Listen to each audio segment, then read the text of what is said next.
As promised from 5 minutes ago, we're back. And if you haven't listened to episode 472, maybe you should at least listen to the ending before coming here, and that would make a whole lot more sense. Welcome aboard, everyone. This is the podcast. This is Whole Life from Orlando, Florida, and the Whole Life Church, where every week we dig a little deeper. We try to get questions asked, answered, or at least thought about, at least considered on. Mm-hmm. Yeah. Not saying that we have all the answers, but we do have two pretty good experts on the panel. We did stay at a Holiday Inn for 4 days in a row, so I do feel like it wasn't an express, but I still feel like some of that rubs off and just last week. So I'm feeling good today about answering questions, and as always, your voice is welcomed in the conversation. You can reach us at email, podcast@wholelife.church, or leave us a voicemail. Man, I've been waiting for a voicemail. Carolina Dave, next one. Let's make it a voicemail, okay? 407-965-1607. And as always, there is, you said diagonal last episode, Mm-hmm. Melanie Bachman, our worship pastor. To her left, across the table from me, I'm not going to diagonal at this time. This is Ken Wetmore, lead pastor. To my left, crisscross applesauce, it is half-hour Lucas. And it's me, Randy. How you doing? All right. That's probably 3 or 4 episodes ago, half-hour Lucas. So I think more. More 2 spoons, Freud. Yeah. There's a few of us around here on staff that have just become synonymous with certain things, and it just kind of makes it fun. So we have an email this week from Nate, who begins with, I always enjoy seeing a reminder of something I loved from my childhood. The red books, as we called them, were always popular for evening worship. I have a few questions. Number 1, where or how does one connect to God to gain the confidence Elijah has, making these statements of life and death to hundreds, maybe thousands of people? What if he's wrong? Does God still act this way today? Do you want to tackle that one and then go for question 2? Well, we probably should take them one at a time. Yeah. Go ahead, Melanie. First of all, I'm really curious about the word confidence because for a good portion of this story, Elijah was hiding. So, Yeah, was that by just fear or I think it was at least partially fear. Well, it had to be, yeah, partially for sure. But I think we sometimes think of these quote unquote Bible heroes, especially the ones from our red books, as these powerful, confident, ready to step on the scene at all times. But I think these prophets were empowered in the moment. That's what it seems like from the story. Does God still act this way today? I'm assuming that's referencing the support of Elijah. I don't know. I've been trying to call down fire for a long time. Not working out. Some of us are happy that didn't work out. Yeah, there's a few of us. So, yeah, I think to Melanie's point, you look at Elijah and there's moments of confidence and there's moments of profound lack of confidence. And so I think Elijah is probably a lot more relatable for most of us than we give credit to. And the children's stories, when we read through those, it seems like there's never a moment of doubt, that everything kind of moves forward. And that isn't the story the Bible tells. It is a different story than the one the Bible tells. We know that Elijah goes and tells Ahab that there's not going to be any rain until he speaks it. And then we see God moving him off to a brook and then to another country. And this is a period of 3 years. I mean, just think back over the last 3 years that you've spent. That's 3 years is a decent chunk of time. Yeah. So what did Elijah go through during that time period? Did he, I imagine he was spending a fair amount of time talking to God, thinking about what was going on. So I think there was probably a fair amount of that. And when God finally does speak to him and send him back to talk to Ahab, I think that in my mind, it's like, oh, well, that's a little easier if God says directly to you, hey, if I hear a voice booming from heaven saying, Ken, go do this, well, maybe that's easier to maybe to go do that and have some confidence. I don't know. But you also wonder exactly how God did speak to Elijah, because it's not 100. It just says that God told him to do it. So how did that happen? And a lot of it, again, I think really comes down to learning what God's voice sounds like, and then training yourself to do things that God asks you to do. And Elijah is such a interesting character in that we really have no backstory on him. We really don't know, how old he was when this happened. We don't really know how he came to be a prophet. We don't know did he have experience as being a prophet? He'd been a prophet for 20 or 30 years. And so was he just called right at that moment? And so there's a lot of questions we don't know the answer to. And the second part of the question, Randy, was, does God still act this way today? And I would say yes. Yeah. Well, did you ever stop and think that maybe, like, what if Elijah... Okay, hold on. So, present us with some evidence that God still acts this way today. That he speaks to us, or that he brings down fire, or... Well, it sounds like what Nate is asking is, does God still do these kinds of grand manifestations? Okay. And I might be adding words into Nate's question, but... Okay. So as far as like grand manifestations, does God bring down fire? I haven't been a part of that. But, I think that some of the stories that you hear from missionaries that have gone and done things, and for me, I've had a chance a few times in my life to watch things that felt pretty spectacular. I think there was, when I was selling religious books door to door early in the summer, we went and prayed with this gentleman who was very intoxicated, and his friends told us that he had been basically just crippling alcoholism. And we prayed over him and prayed for him during that summer, and went back and visited him, and he cleaned up his life, and he wasn't drinking at that point. And that's something that I personally witnessed, and his friends said that he gotten better, and it was directly after we went and prayed for him. So I do think that God does things. I think that God gives us what we need for our culture and our context. And I think the culture and context that Elijah was in was very much a culture and context that needed fire from heaven, and that needed things like that. I'm not sure that our culture needs that, although some of us would love it. It'd be nice. But I think that we hear God speak a lot more than we give ourselves credit for. Yeah. Anyway. No, that was... That sounds more like the still small voice piece, which maybe is what we're getting at the end of the story, where there are these other grand manifestations while Elijah's in the cave, and God says, "No, I'm not in that. No, I'm not in that. I'm in this sheer silence, or this still small voice, depending on which translation you read." I wonder if if the story is preparing us for less of Mount Carmel and more of still small voice in the cave. Well, it's funny because I'll get back to the second of Nate's questions, but you said, how does a story this ancient apply to my life today? And I think this kind of goes along with what we're talking about. And I'm like, I'm a bricklayer, so I understand like how you would go about building an altar, whether that were block, brick. We can do it out of concrete if we want to form it. I think we could make that work. And, I was a boy. I still am sometimes. So water shenanigans, I'm all down for that.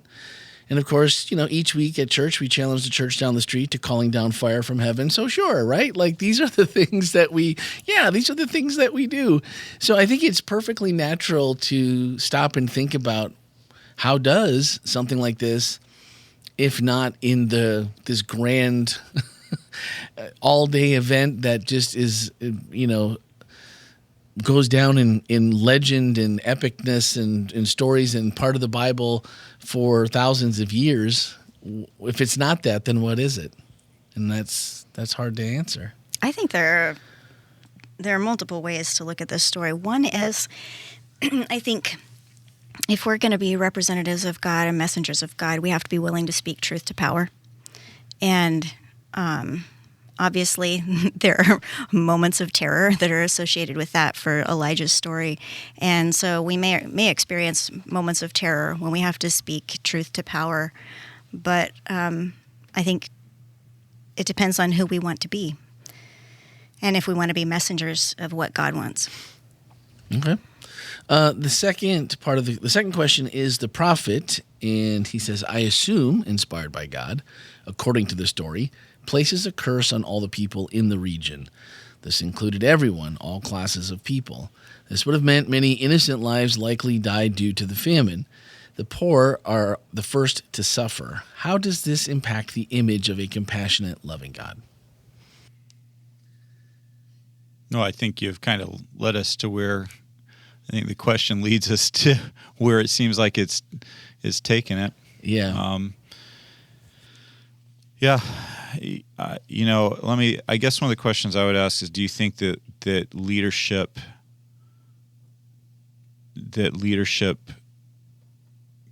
can cause blessing and can cause suffering? And the decisions that leaders make on a political landscape can bring suffering, or they can bring positive things. And the leadership that Israel had chosen for itself, and that they were willingly following, from my perspective, was bringing them suffering. Yeah. And if you believe that you can be blessed by your own efforts, by another God that you've created, at what point is it unfair for God to say, okay, if that's the God you want, Sure, then let that God do what it can do. That's a you choice. And I think that sometimes we underestimate, you're right, the poor, the lowest in society. We tend to give all the power to the powerful, but where do they get their power from? Yeah. They get their power by us giving them. And I know it's difficult to say, well, I'm not in favor of this person, I'm not in favor of that person, I speak out about this and nothing's happening. But yet as a society, when the majority give power to evil, there's suffering that comes about because of that. And so I think that's one of the things that we need to be thoughtful about, is that we do operate in community, and the leadership we choose is the leadership that we allow can impact us, and particularly when we go along with things that are clearly not the way that God would have us do things. And so, the country at that time was worshiping Baal. They were saying he brings the rain. He's the one doing these good things for us. He's doing all that stuff. And part of Baal worship at that time was to also do child sacrifice. So was God wrong to try to get their attention and be like, hey, you guys are moving in the wrong direction?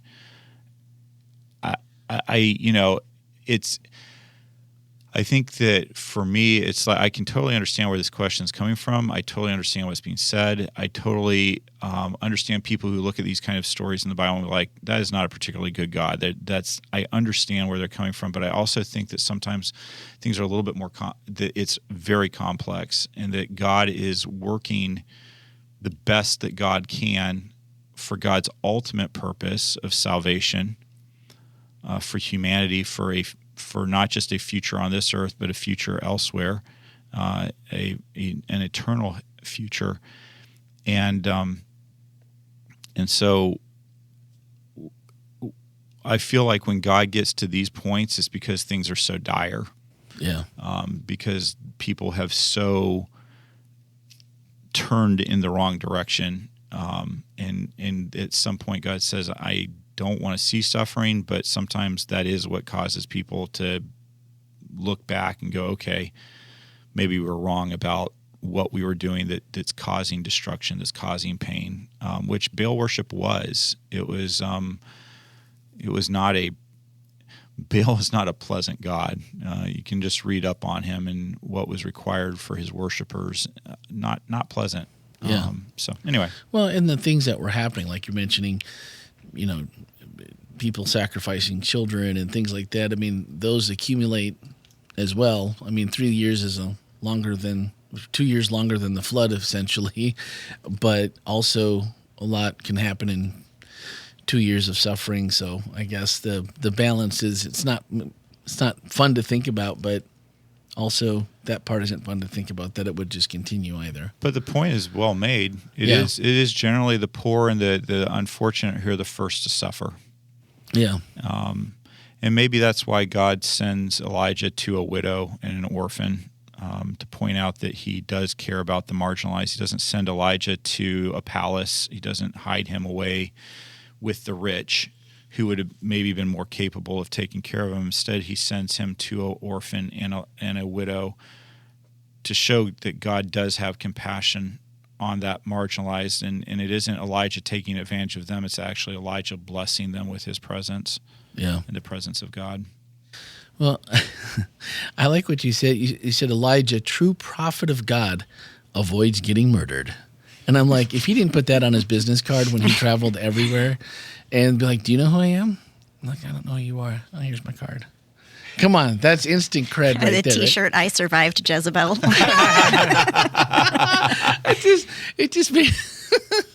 It just made me think, though, if you're Elijah, in your heart, you have to be thinking to yourself, even though there's a lot of, obviously he knows what's coming in because he's the one that delivers the news, and he knows it's going to be rough for everyone, including himself.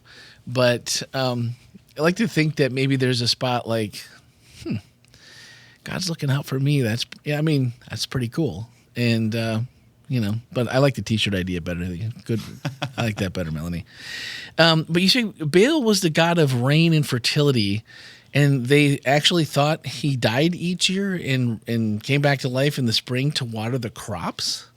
You said there was an extra version here that we were going to talk about on the podcast. So, yeah, I became less sure of it the further I went. So, okay. I was saying the research that I did, basically there was myth that Baal would again, in the late fall, winter, he would die because everything dies during the winter, right? And then in the spring, he would be revived back, would fertilize the earth during spring, summer, and then the crops would come in, and the process would happen. So basically, he would move from his summer house to his winter house. Basically, he would descend into Hades or into the underworld, and then it would be summoned back in the spring to bring fertility and whatnot to the earth. Okay. Melanie? I was just processing. Okay. I'm listening. No, I thought you had. It looked like you were about to continue on, so I was just going to leave you space if you wanted to jump in there. No, I was just pondering Hades and the underworld. Okay. So the part of the story that I, even as in the Red Book, I always thought was kind of creepy was the ravens I don't like birds. I think birds are generally disgusting. That's not nice, Randy. They don't seem very clean or sterile or whatever. Birds? Oh, birds are What do you disgusting. have Birds are against horrible birds? creatures. Really? Oh, I can't. I know what I'm giving you for birthday next year. Chicken? Barbecued chicken? Is that what you're going to get me? No, but just thinking of if, I don't know, I would be, and it wouldn't be ungrateful, obviously, because it is a time of famine. And it is, when you're hungry, you'll eat just about anything. But the thought of eating food that's been touched by a bird, whether in their feet, their mouths, I don't care if they put it in a little gunny sack on the back of their thing and flew in and like it was packaged in a No.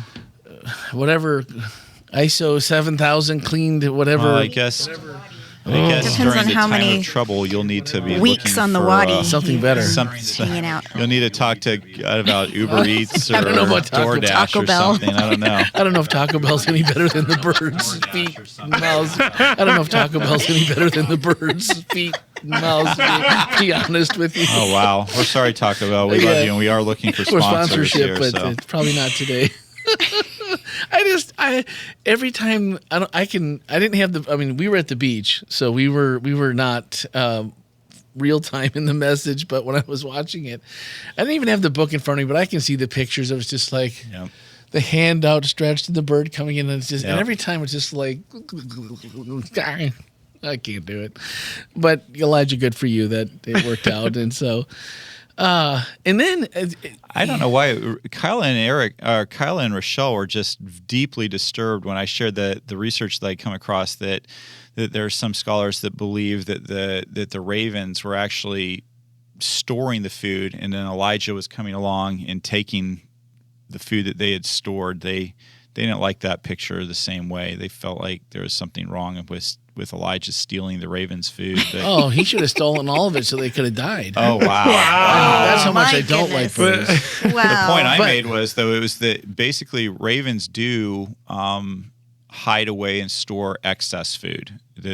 So if they've had enough, they'll hide it in this place. And so I thought that was fascinating because this ravine that Elijah was sent to by God would have appeared to have like I don't know what you call a whole bunch of ravens living in one place, but basically a colony. Would that be a colony of ravens or something What's like that that? word we said last time?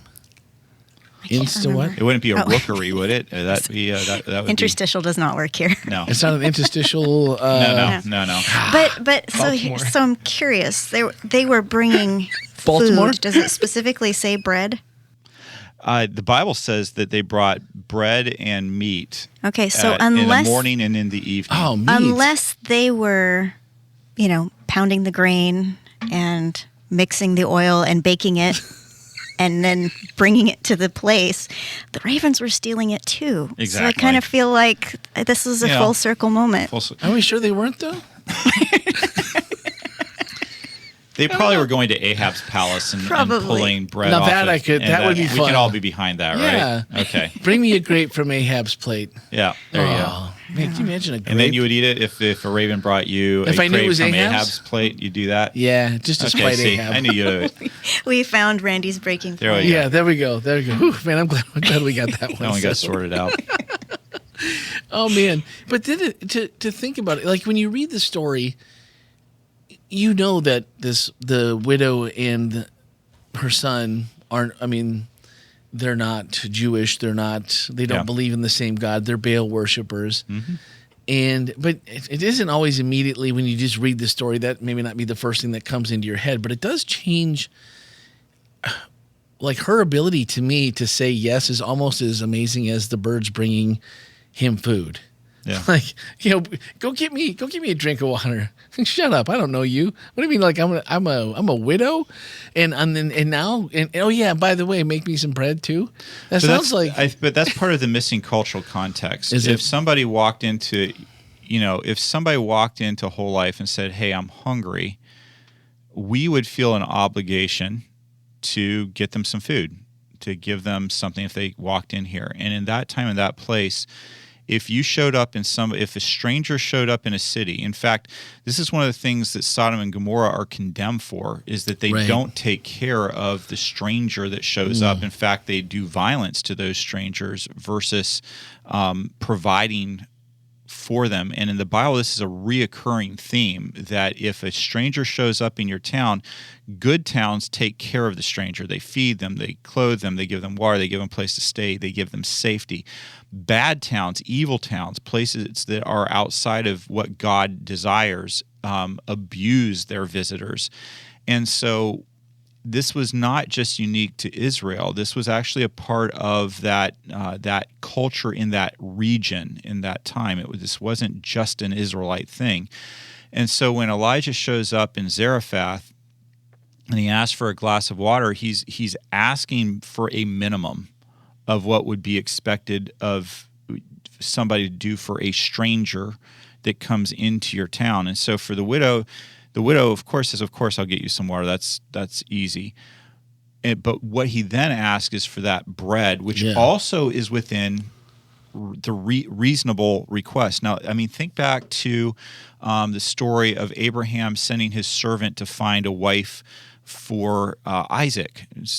Going back in an episode, when the servant shows up in the town that he's going to find Isaac's wife in, he prays, "May the person who offers to water, give me water and to water my camels. May that person be, the person lead me to the wife for Isaac." Same thing when Moses meets Zipporah.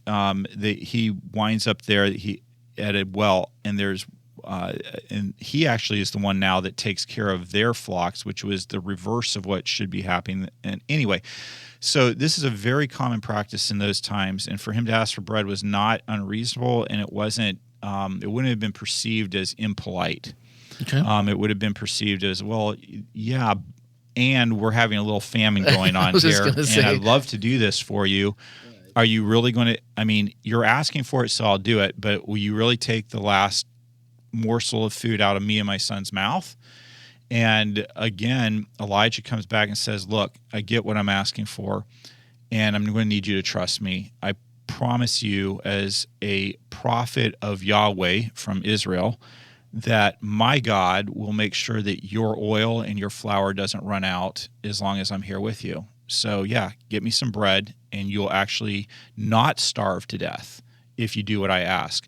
So so go ahead and logically put this in terms of a person living in that time, in that place. What does she have to lose on this one? She has one meal to lose. If she doesn't do what Elijah, she has one meal left, and that's it for her. If she gives Elijah what he's asking for, there's a chance that she and her son may actually be provided for in a society that believes in these kind of miracles, that believes in these kind of possibilities.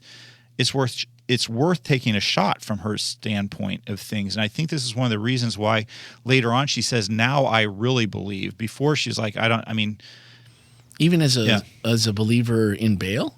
Yeah. Because people in that time and place were not locked into monotheism. It was like, yeah, you have your God, I have my God. This is my God. This is the God that's primarily in my region. But I know there are many, many other gods out there that do all kinds that have different purposes. In fact, most people in that time and that place would have worshipped Baal, but they would have worshipped Asherah, and they would have put out an offering for Yahweh if they thought that might help them with something that they need. Every god had a purpose and something that was their kind of specialty. And so you would worship multiple gods, and it wouldn't be a foreign thought to you that Elijah, his God is traveling with him. He's brought him a little bit of him with him from his foreign country, so maybe that's how this is happening. Okay. Wow. That's pretty cool for the context of what he's asking, and like you said, what she's probably thinking, going, well, it could be worse odds if this doesn't. Either way, it's not going to work out. It's only because of this new opportunity that it really can work out. Yeah. I have to just say though, these guys that ask for a sign, and like the sign that I want is for someone to water all my camels. The sign that I want is for someone. Camels drink a lot of water, though. They drink a lot of water. That's a big job. Like I'd be like, oh, let it be a sign unto me if someone shows up at my house and mows my lawn and trims my palm trees and does my dishes. You never prayed for that before? I guess my faith is too small. I guess so. But these signs are so convenient. Like, oh, let it be a sign unto me if somebody does all my work for me. Send us another warrior, Lord. Oh, that's good. Well, and then you had mentioned that there was the ritual that restores her son. And you were going to go into that a little bit more on the podcast. So I wanted to make sure we had time for that before we got into any questions or anything else. And where I got this from was the Bible Background Commentary, which is one of my favorites, as most of you are figuring out. And in it, they I'm just going to read it because I do not want to misquote this, but basically, well, I'll summarize the first part. Basically, what happens is Elijah takes the boy upstairs, puts him on a bed, and then lays on top of him. And he does this 3 times. He puts his hands on his hands, his legs on his legs, face to face, and then he gets up, repeats 3 times, and the boy comes back to life. They kind of point out that some people have said, well, maybe he was doing CPR on the kid. Maybe that's what this is. The problem with that theory is that a grown man laying on top of a boy does not really generally normal CPR practice. It's not the way it's done, and it would actually kind of hinder your ability to breathe, to have somebody on top of you like that. And so what they suggest is that there's a different interpretation. They say in Mesopotamian incantation literature, the touching of part to part is a means by which demons exercise power over their intended victims. It is the idiom of position. In this belief, vitality or life force can be transferred from one body to the other by each part touching. By imitating the process believed to be used by demons, the prophet is able, through the power of Yahweh, through prayer, to drive the demons out of the boy's life.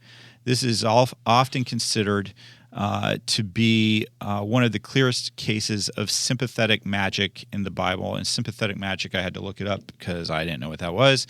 But sympathetic magic is basically where you do something that you pass something from yourself onto somebody else. And so basically, this interpretation of what happened is that Elijah is actually using something that would have been familiar in that time and that place, how demons would be put into a body, but he's actually putting Yahweh into this boy. He drives the demons out and actually takes God out of his life and puts it, not out of his life, but takes part of that and puts it into the boy, which brings the boy back to life, which is a fascinating thing that God is able to use that kind of a ritual for his purposes. Wow. The dark arts, which is interesting because that's what Ahab calls Elijah. You have brought a hex, you troubler of Israel, which actually is it means something more like what sort of dark arts have you been participating in that has brought this upon us? So it's interesting that he does this practice that looks like a practice of the dark arts. And it's right before that. Right. Yeah. So that's my favorite part of the Red Book. You troubler of Israel. I love how people use that out of context today too. They'll take that and they'll pass on a message to the church that they believe God has given them. They've done no sign like Elijah has. There's no sign, but they take that to mean that's kind of their way of saying, I'm speaking truth to power, that, hey, I'm a troubler of Israel. Well, read the whole story through before you use that phrase and make sure that's really what you're doing, as opposed to just making a statement, because Elijah had, from Ahab's vantage point, Ahab gives Elijah credit. It's been 3 years. There's been no water. That's on you, buddy. Yeah. You have really caused some massive problems here using dark arts. How dare you? look at all the suffering you've caused. And Elijah retorts, not me that did that, by the way. That's you. You're the one that's been causing these problems by the way that you've been behaving and what the false god that you brought into this country that can't do what you claim this God can do. Yeah, that's really a full attack on, like, don't blame me. This is all you. I don't have the power to do it. That's and neither, and oh, by the way, neither does your God either. That's awesome. The idea that Elijah trash talking Baal's people on Mount Carmel during this thing, and that's always been kind of the fun. It's one of the stories where you know how it ends, of course, but the suspense of how many people are there all day, and they're ramping up their efforts, Baal's prophets, and trying to get something to happen, and then to assuming that this is God sanctioned smackdown. That just adds a whole layer of fun to the story, where it's just like, well, maybe what was it? Maybe he's in the bathroom. Maybe he's asleep. Maybe he just on vacation. I don't know. That's that's probably it. Because otherwise, he could certainly do it if he was here. Pay attention. I have to wonder how early they started with this, and maybe 6 or 7 in the morning or something. So they go to about noon. So that he's given them about 5 hours to do whatever they need to do, and so finally, I can just by the way, I didn't look anyway. No, I won't say this. So anyway, maybe they're looking at their sundials and they're like, man, it's going to be about noon. And Elijah's like, all right, come on, guys. How long is this going to take? What's fascinating to me is he gives them all the way to the evening sacrifice, so probably at least another 5, 6, 7 hours. So conceivably, it could have been 12 hours of these guys trying to get Baal's attention. So he doesn't give them the out of, you didn't give us enough time. He gives them all kinds of time. But let's face it, if you're going to bring fire down from heaven, at the golden hour, come on, yeah. That's when you want it. Well, the interesting thing is they've been dancing around and engaging in this sort of ecstatic behavior and cutting themselves. Yeah. Also trying to get the attention of their God. And so later on, it talks about Elijah takes these 450 prophets and kills them. And you think, wow, that's one guy against 450. But maybe they were pretty anemic by then. I don't know. Running the sword through one more time just to make sure it doesn't really count as a slaying, does it? That's more of a mercy. I feel like Elijah had some help from the people. Everybody grab one. I know the Bible says Elijah did it, but you're feeling 450 people. I don't know. Anyway, I don't know.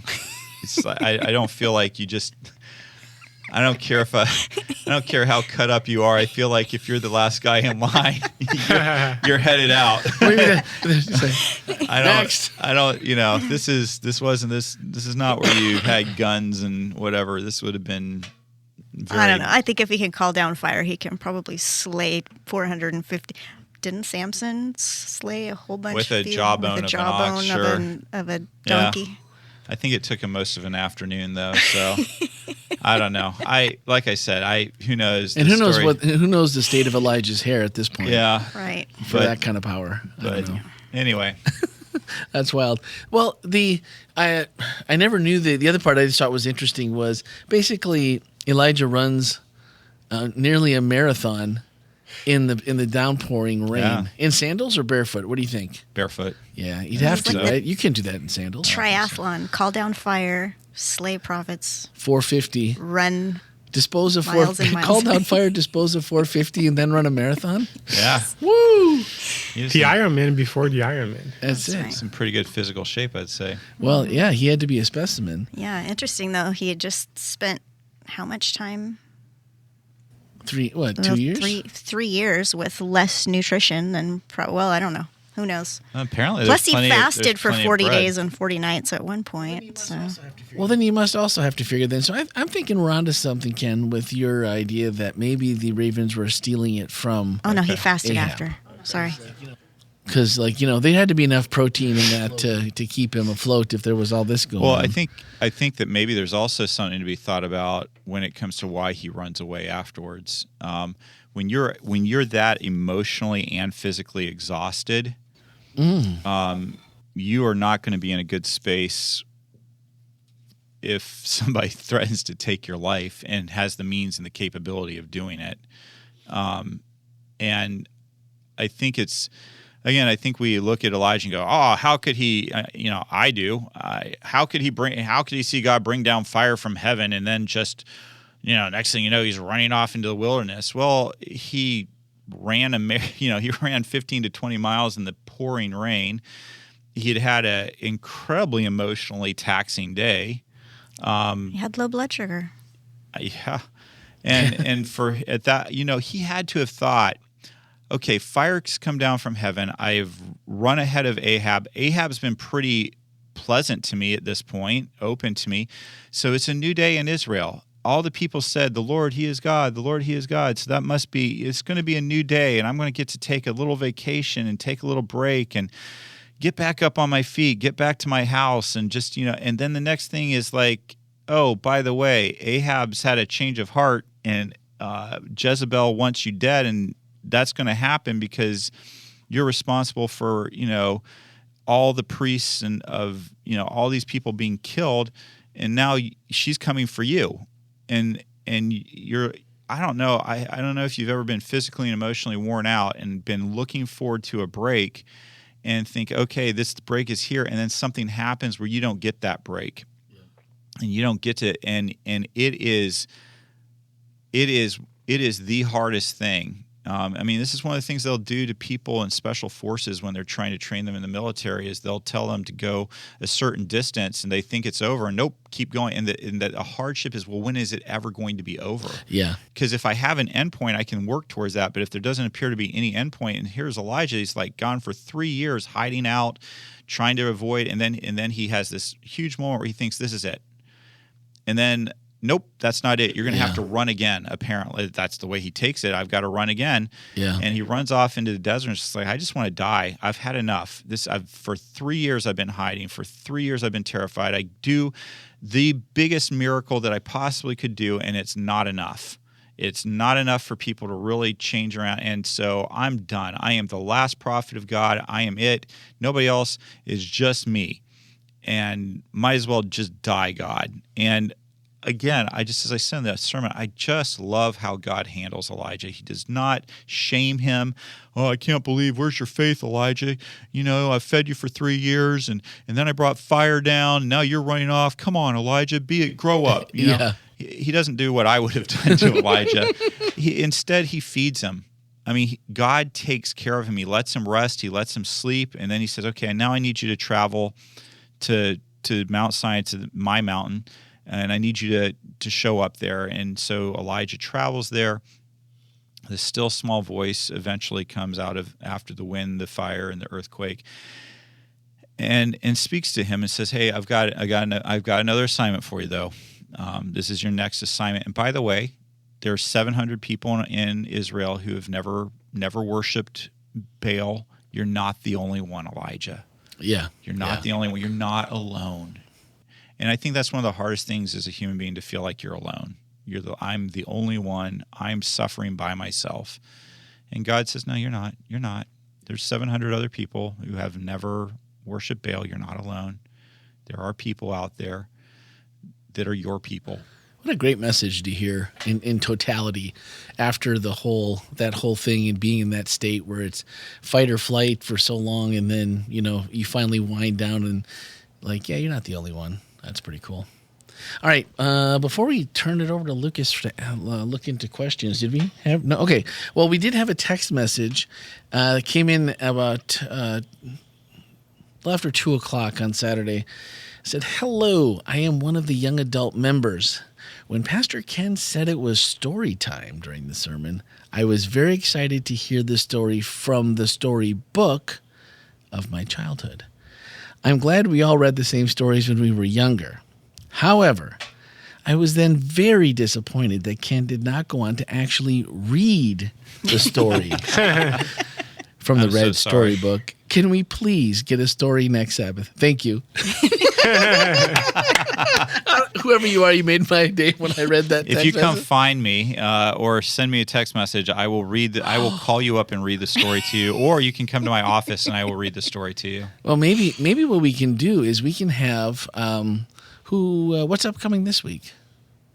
What? What story? I need to talk to Melanie about that because I want to make a change. But before I make the change, I need to get permission. Is the story that you might make a change to, or the current story? Are they in the Red Books? They are not. Well, actually, the one that I'm supposed to do this Sabbath is in the Red Books. Okay, so if we stick with what we're going to do, let's do this. Let's do this. Next week we will start the podcast with even if we switch, we'll have Ken read the story from the Red Book to begin the podcast. Well, do you just want to do a special episode where I read the story from the because we could do book? this week because she really. I say she. I don't know if you're he, she. I don't. No, you didn't leave your name. I don't know who it was. So whoever you are. So, can we have Lucas scan the pictures from the Red Book into the and put those in the show notes? I can put them in Discord. Yeah. Okay. Yeah. Okay. Let's do that. Maybe we can do the last week's because they were really hoping it was that one. So yeah, and then maybe we can do the other one even if we don't do it. So, dear, kind, gentle listener, That's right. text Randy. That's right. And because I failed you on Sabbath, you tell him which story you want. So if you want the story of Elijah, I can do that. Yep. If you want a different one, however, I'll do whatever you ask for since I let you down. All right. There you go. You can't have Randy do it because I change a lot of the stuff in the book because I don't like I don't care for the wording anymore so much in certain places. I will read it word for word. And if I have to say the woman of Shushan 88 times in the same story, Shunem, or is it Shunem? Well, whatever it is, I don't say it. That's why I don't know it because it's dumb. And so that is in our reading. And if I have to say Orlando, I will not do it because that's who wants to say the name of a place that somebody's from? So when Elisha was visiting Donna and Jim, they put ask Emily. I will come up with different names. It's been, whoever we decide that night are our people from Shunem. They get real names that we can identify with. Okay. All right. So you can't, I really am not the person to ask. So that is great though. Please do text 407-965-1607 podcast at wholelife.church, and we will get that ready for next week. That's awesome. I'm ready for this.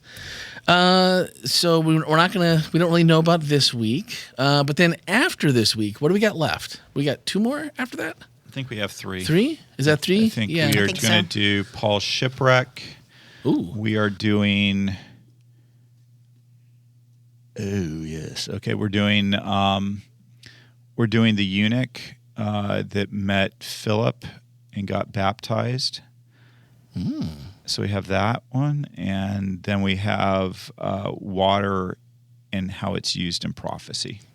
That finishes up, man. And when that gets done, it's going to be the end of July. Mm-hmm. And then we have mystery for this coming week. We do. Dun, Yeah. dun. Show up and see what happens. Yeah, there you go. see whether Melanie wins the arm wrestling match or Ken does. Ooh. And if we know when it's going to happen, I'll have Lucas. We'll try to get that live if we can. Okay. All right. There you go. Yeah. Check the also this week this episode. Just go ahead and check the Discord channel. I don't know if I mentioned it last episode, but there are pictures of the aforementioned Carolina Dave and some of us from staff. And nice. So if you've never got a chance to meet him, which I'm sure you probably haven't, you'll at least get an idea of who he is. And we'll have those pictures and some other fun stuff in there. So go check that out. It is. All right. That's going to do it for this week, guys. Thank you so much for listening. Have a great week.